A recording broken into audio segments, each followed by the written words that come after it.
Dear reader, allow me to introduce you to my book. Though it might at first appear like many books you've come across, it is far from ordinary. You may, therefore, have some misunderstandings about its nature. The story that awaits you has not been fully told. In fact, its conclusion is not yet known, even to myself. It is in that way that my book is special. It is in that way that you are special. Without you, there is no story. Chapter 1. Normal isn't what it used to be. This is a story about change. Nestled in a shallow valley is the town of Beacon Pines. Far from the town square, across the river, past the neglected welcome sign, a young boy walks alone at dawn.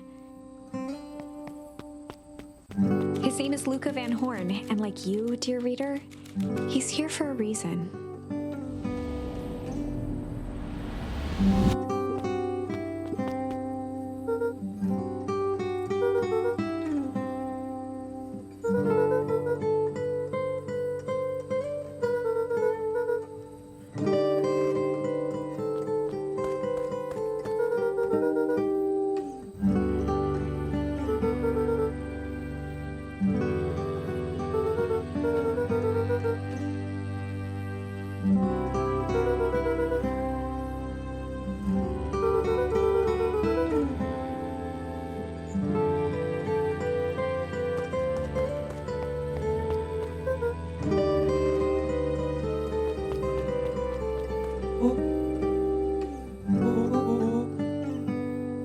Rollo was Luca's closest friend. He possessed many fine qualities, but subtlety was not one of them.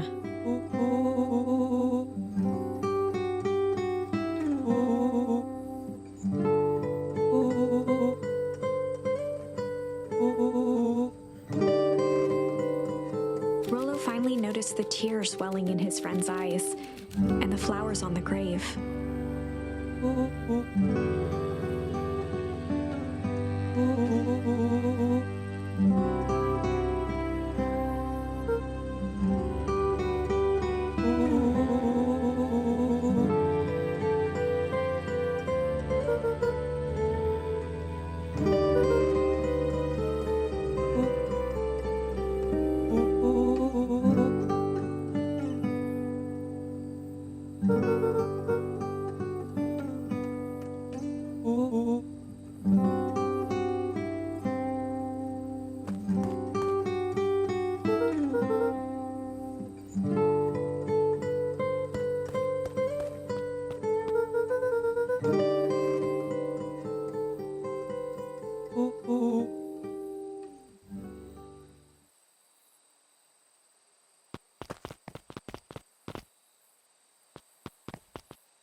Wonderful!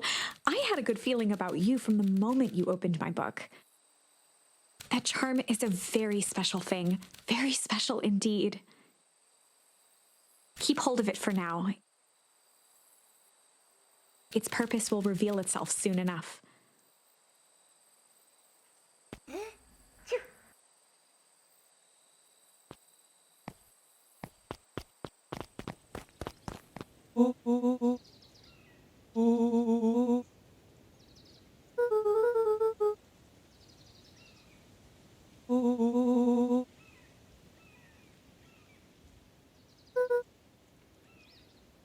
Rollo looked to the side suspiciously.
Dear reader, forgive me for this interlude. Remember that charm you found in the dandelion patch? There are more of those special charms to discover throughout Beacon Pines. They've been known to reveal themselves to those who are willing. Some of them can be found in this very house.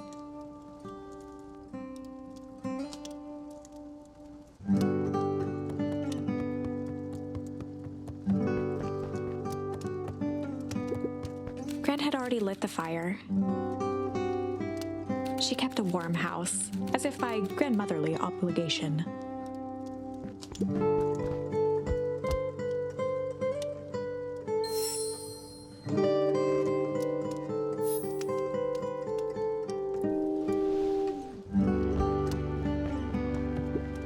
One of his father's old stethoscopes. Luca had spent countless hours listening to anything and everything with it. Not for years, though.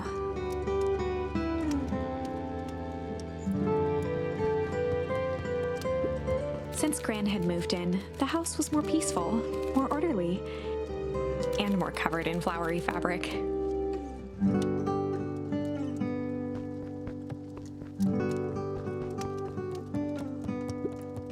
Just some dusty knickknacks.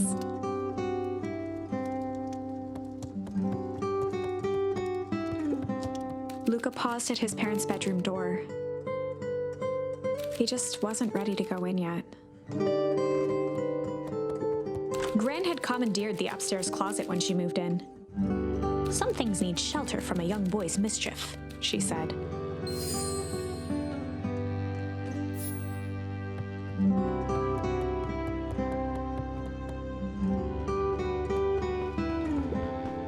Luca tossed on his favorite old sweater. Even though it was the first day of summer, a chill still hung in the air.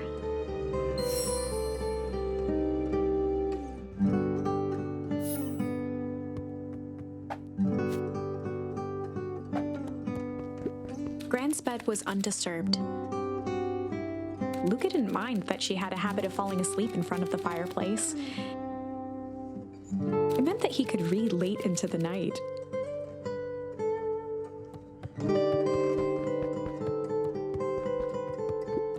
Gran's moving in meant that most of Luca's things had been crammed in the corner. Luca was somewhat annoyed by the situation.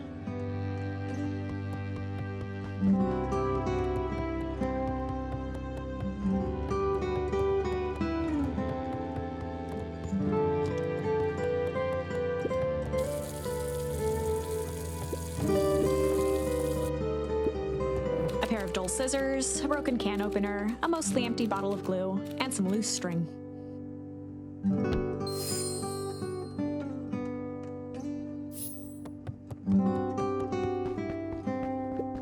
The only piece of furniture Gran had brought when she moved in was an old hutch. An array of prepared meals crowded the refrigerator, each labeled with a day of the week.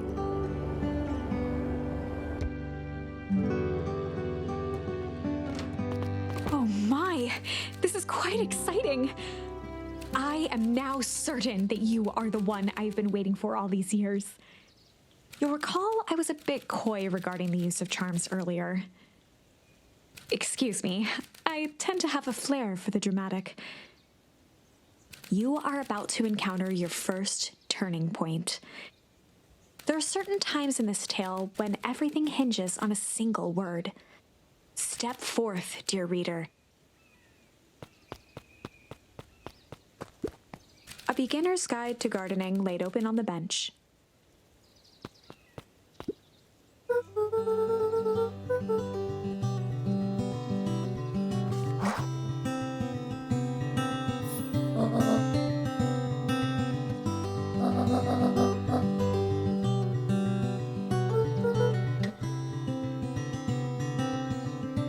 The less Gran knew, the better for everyone involved.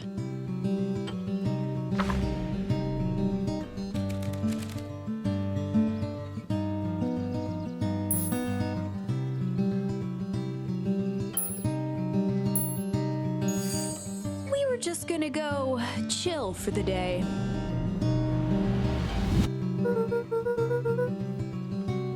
The best lies are built on truth.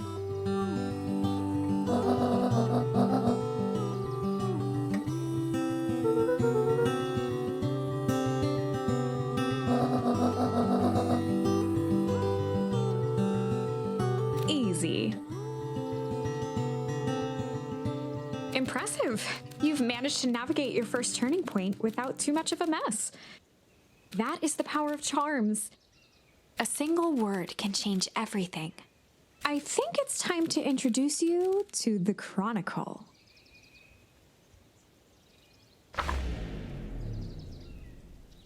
The Chronicle is a record of the decisions you've made. You can see the turning point which has been revealed.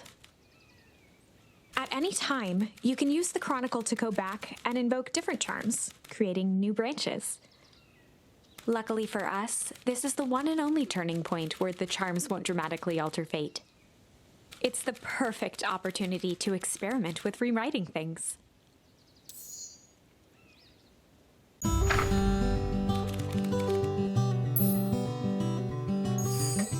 We were just gonna go ponder for the day.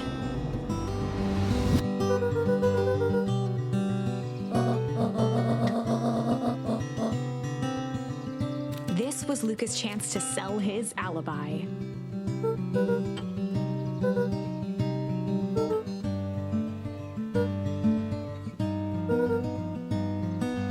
Nailed it.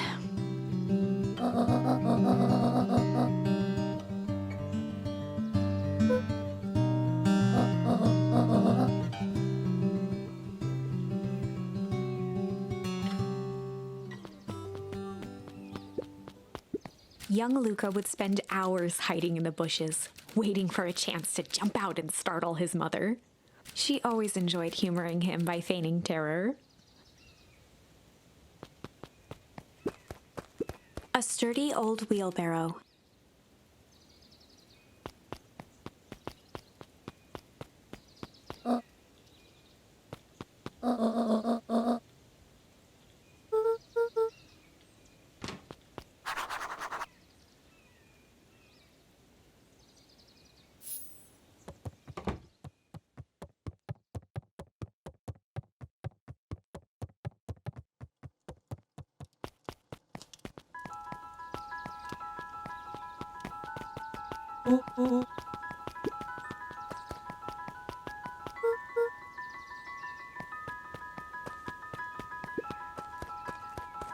For a town that saw few visitors, the welcome was perhaps more grand than necessary.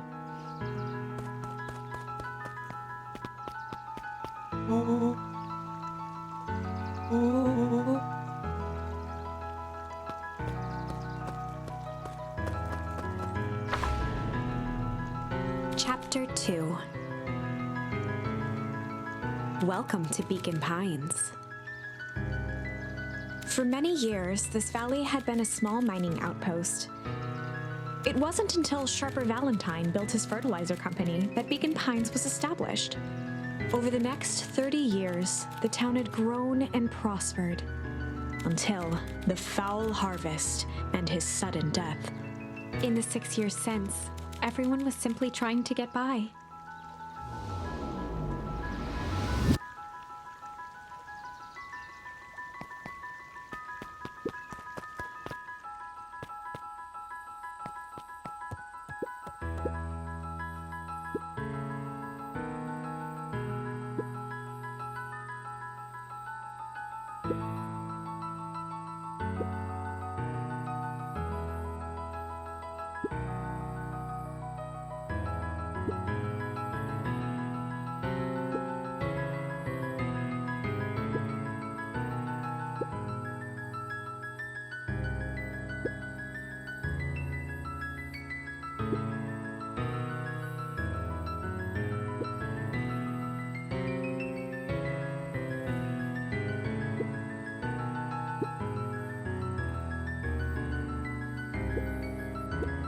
Whenever Luca saw his dad's chair by the pond, it reminded him of the days they'd pack up a couple of sandwiches and fish until sundown.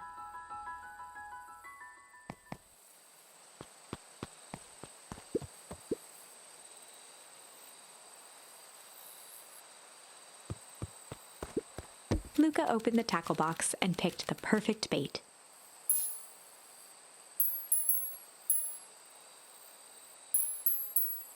Luca gently baited a feather onto the hook. Good for skimming the surface.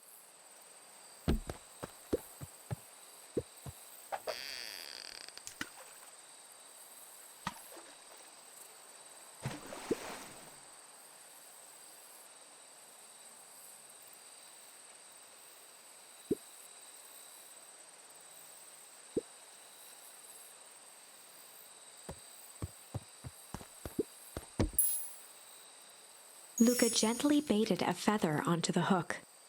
Good for skimming the surface.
Luca tied a shoestring to the hook.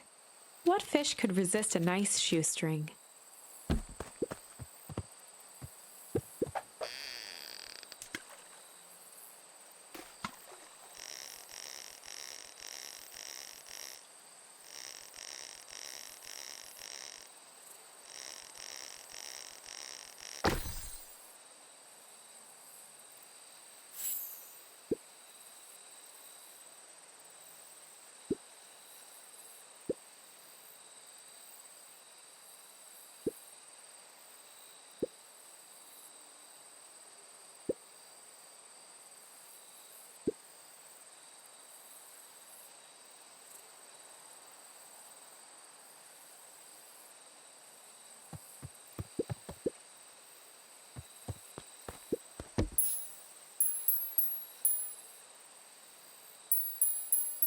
Luca gently baited it. Good for skimming the surface.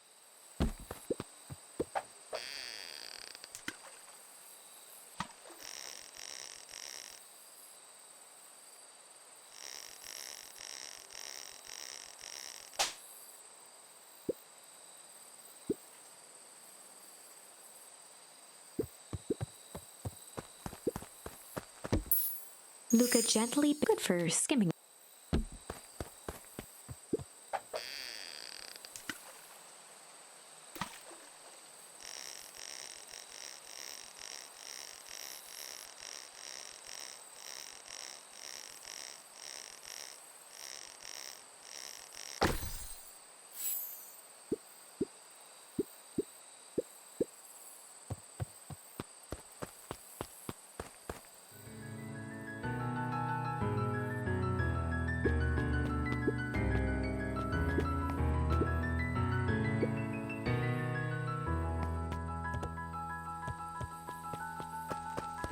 The boys had a good thing going.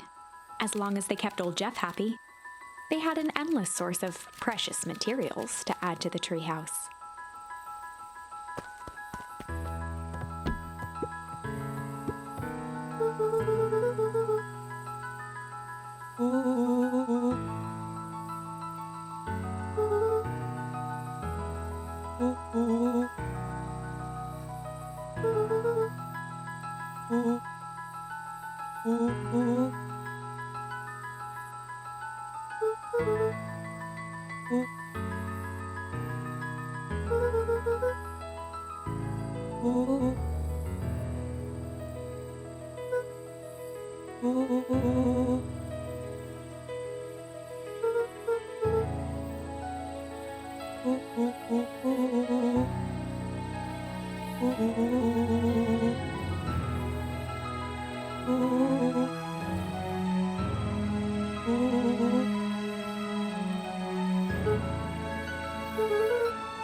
He pulled a pen from the pocket of his sweater vest and began to frantically jot something down on a clipboard.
Pete stopped scribbling and glanced up from the clipboard.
Oh, right. Rendezvous with Roxy. This is an important turning point. The first time where your charms will change the course of fate. And currently, we only have one suitable charm at our disposal. Have no fear, we can always return later using the Chronicle once we find more charms. Well, now I'm just rambling.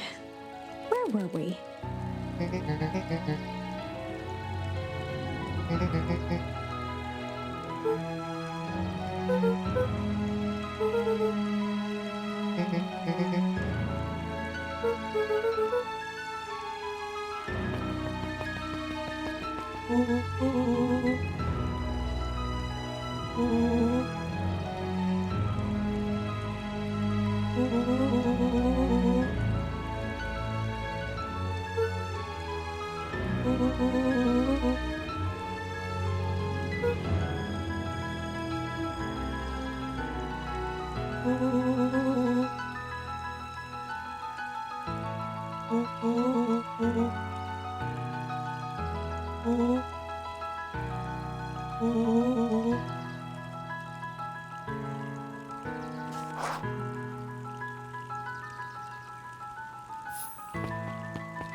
Rollo froze as Roxy took a step toward him, cracking her knuckles.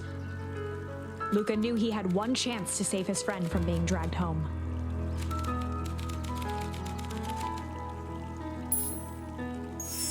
In the past, he found the best way to deal with an enraged Roxy was to be a little chill.